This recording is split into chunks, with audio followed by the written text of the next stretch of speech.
Ya Allah, ampuni dosa ibu saya. Beri kesempatan saya membahagiakannya, ya. Beri kesempatan. Tangan kanan saya genggam ibu saya, tapi yang kiri itu udah gak ada yang dipegang, Pak. Jadi saya mohon kepada antum, kalau masih ada orang tua, antum jangan sia-siakan. Karena kalau sudah nggak ada, sulit antum menemukannya. Sulit. Ya, itu anugerah.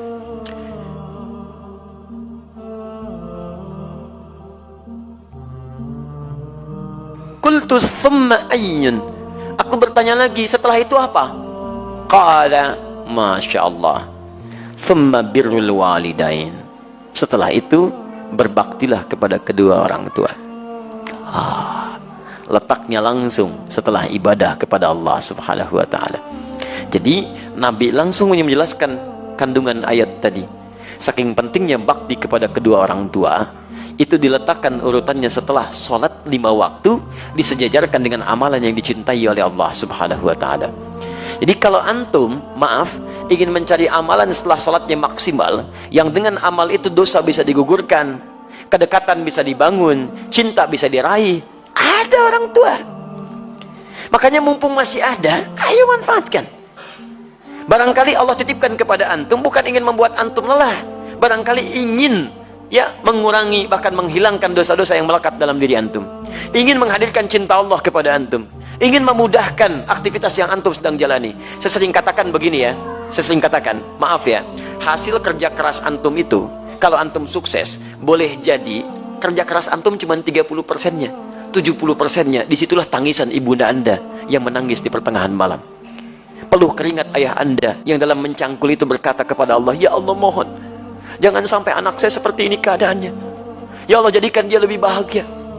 Pernahkah antum dengar kisah ketika Sayyidah Hajar alaihissalam mencari air untuk Ismail alaihissalam? Silahkan cek. Yang bolak-balik siapa?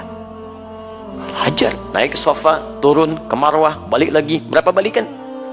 7 kali bolak-balik. Teman-teman sekalian, yang dapat airnya siapa? Ismail alaihissalam. Sekarang lihat baik-baik. Saat Ismail alaihissalam ingin air, itu kan bayi bergerak-gerak nangis. Jarang, hampir saya nggak pernah lihat ada bayi nangis kaki tangannya nggak gerak. Diam aja begitu kan, pasti punya masalah itu. Kalau dia menangis pasti bergerak tuh kanan kirinya.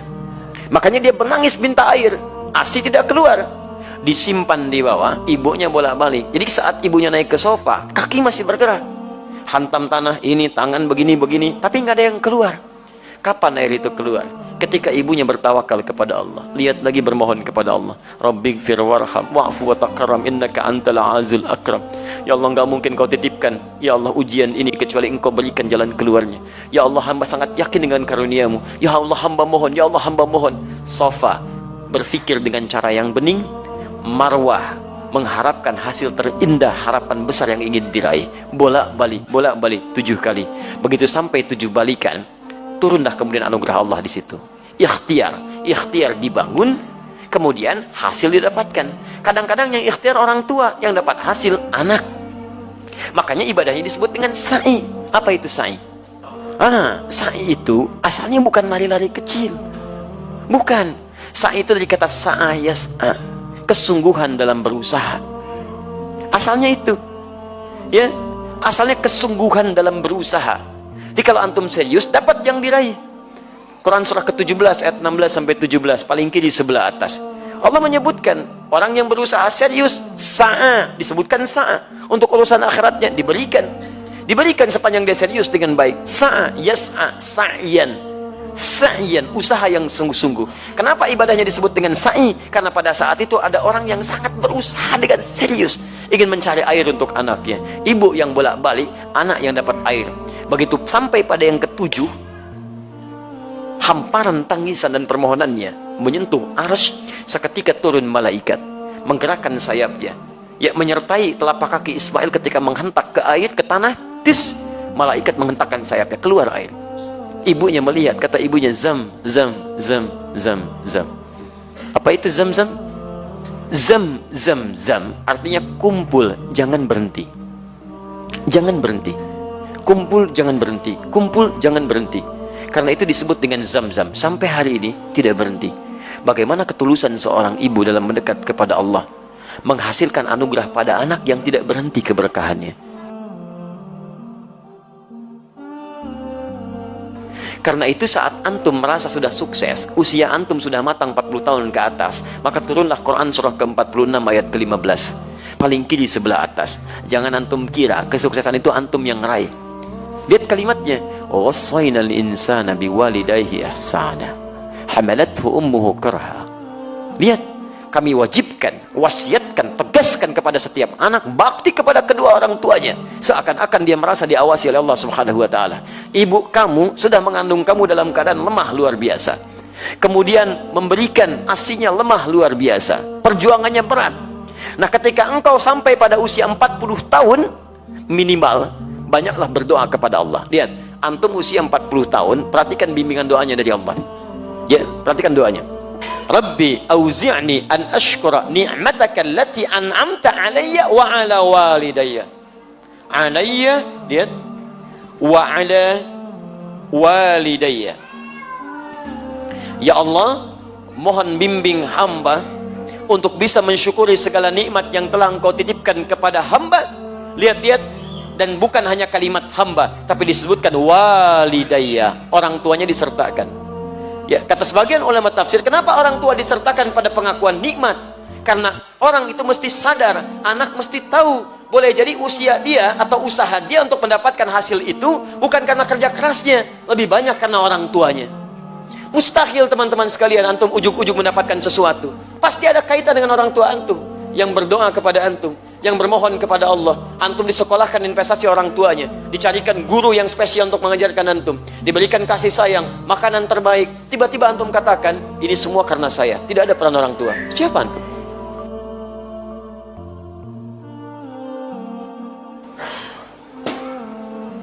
Maka jika semua diberikan, maaf, kandungan tidak pernah dilepaskan. Belum pernah saya dengar seorang ibu mengandung, tiba-tiba, mama mau mandi dulu sebentar ya. Enggak bisa. Kemana aja dibawa.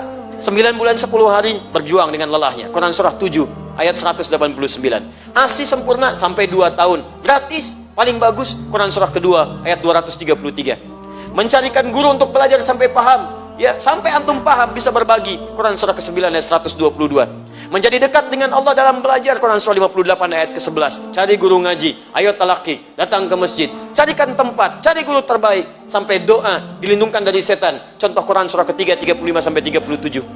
Semua ada perhatian. Tiba-tiba setelah dewasa, Masya Allah, minta sedikit saja, antum katakan, kenapa? Dan hebatnya, orang tua nggak pernah minta.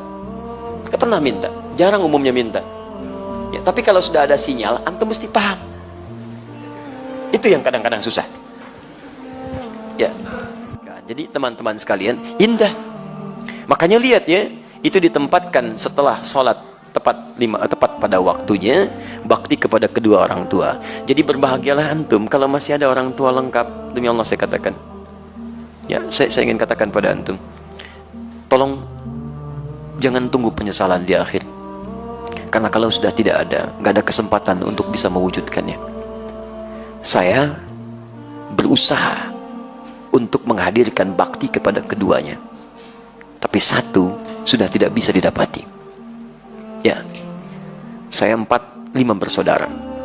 Saya anak keempat. Ayah saya mengajar satu musalla, sekarang menjadi masjid. Setiap yang dibawa itu saya dalam taklim beliau. Saya masih ingat betul, kalau beliau mengajar, itu saya tidur. Ya, sekarang tertukar. Saya mengajar, beliau tertidur. Tapi yang paling menarik, dalam keadaan selesai mengajar pun, kalau pulang, saya nggak dibangunkan, Pak. Digendong oleh beliau sampai ke kamar tidur, dan disitulah kemudian dipastikan tidurnya nyaman. Kalau bangun kadang digoda. Dari mana taunya? Karena saya pernah pura-pura tidur untuk tahu apa yang ayah saya lakukan dalam keadaan saya demikian. Ternyata dijaga betul sampai ke rumah. Sampai tiba masanya, kemudian saya mau masuk pesantren. Apa yang terjadi? Ayah saya diberikan ujian sakit oleh Allah Subhanahu wa taala. Dengan sakit itu kemudian kami menjenguk ke rumah sakit. Ayah saya hanya memeluk, mengatakan, maafkan, saya tidak bisa mengantar. Maafkan, ayah tidak bisa mengantar. Saya peluk beliau, saya berangkat ke pesantren, dan ternyata itulah akhir pertemuan kami.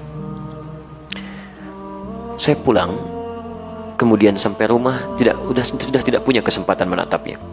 Ya, sudah dikuburkan, saya peluk ibunda saya temani beliau tidur, hanya melihat dalam mimpi mengenakan kemeja biru muda, dan hanya kemudian memberikan isyarat senyuman. Itu akhir yang saya lihat dalam mimpi. Kini saat kita punya sesuatu untuk berbagi, minimal memberikan kebahagiaan, orangnya sudah nggak ada. Saya betapa bahagia waktu membawa ibunda saya haji. Saya genggam tangannya dengan tangan kanan saya. Dalam sa'i saya berdoa kepada Allah, ya Allah, mohon ganti kasih sayang ibu saya. Ibu saya bawa, ya Allah. Saya mohon, ya Allah, ampuni dosa saya, ya Allah. Ampuni dosa ibu saya. Beri kesempatan saya membahagiakannya, ya Allah. Beri kesempatan. Tangan kanan saya genggam ibu saya, tapi yang kiri itu udah nggak ada yang dipegang, Pak. Jadi saya mohon kepada antum, kalau masih ada orang tua, antum jangan sia-siakan. Karena kalau sudah nggak ada, sulit antum menemukannya. Sulit. Ya, itu anugerah. Ya, teman-teman sekalian, saya kira itu bagian kedua. Ya, dan yang terakhir, qultu thumma ayyun, saya bertanya lagi, apalagi setelah yang kedua itu? Kata Nabi, thummal jihadu fi sabilillah, baru jihad fi sabilillah. Perhatikan, jihad fi sabilillah letaknya nomor 3. Nomor 3 setelah bakti pada orang tua. Jadi bahkan nanti dalam kaidah nggak boleh antum mau jihad, orang tua tidak sepakat, antum maksa jihad, antum dosa. Nanti kita lihat bab selanjutnya. Ada seorang ingin berjihad, orang tuanya ternyata belum mengizinkan dia berangkat, dan sedih. Apa kata Nabi? Masya Allah, kata Nabi, pulang kamu ke rumah, buat dia tertawa seperti engkau membuatnya menangis. Buat dia tertawa seperti engkau membuatnya menangis. Saking tingginya nilai bakti pada orang tua, pahala antum diberikan di situ. Kadang antum nyanyi pahala keluar rumah, di dalam rumah ada sosok yang sangat dalam yang menghadirkan pahala kebaikan kita. Mungkin jalan surga antum bukan di luar, orang tua yang dititipkan kepada antum. Yang lain usia 60 tahun, yang lain 50 tahun. Kok orang tua antum 80 tahun hadir di samping antum? Kadang-kadang rasanya makin repot. Ternyata di situ surganya ternyata. Dan itu jihad terpenting dibandingkan dengan keluar, dan urutannya nomor 3. Urutan nomor 3. Karena itu hadis ini dan ayat yang kita bahas ingin memberikan pesan yang dalam kepada kita semua, agar dalam setiap kesempatan mari kita tunjukkan bahwa tidak salah Allah amanahkan pada kita orang tua, yang dengan itu titian surga kita bisa diraih.